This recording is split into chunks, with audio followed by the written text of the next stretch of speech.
Salam Media Sriwijaya. Di saat suasana Palembang hampir seluruh wilayah mengalami gelap gulita, terjadi musibah kebakaran tepatnya di Res Siloam Sriwijaya yang beralamat di Jalan POM 9 samping Palembang Square PS Mall, Senin tanggal 4 Juli tahun 2022.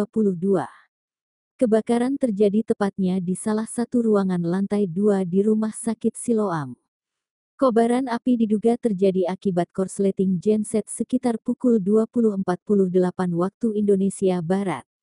Hal itu menyebabkan sejumlah orang panik dan menyelamatkan diri keluar gedung, termasuk mengevakuasi para pasien. Namun, hingga saat ini belum diketahui apakah ada korban jiwa dalam peristiwa kebakaran tersebut.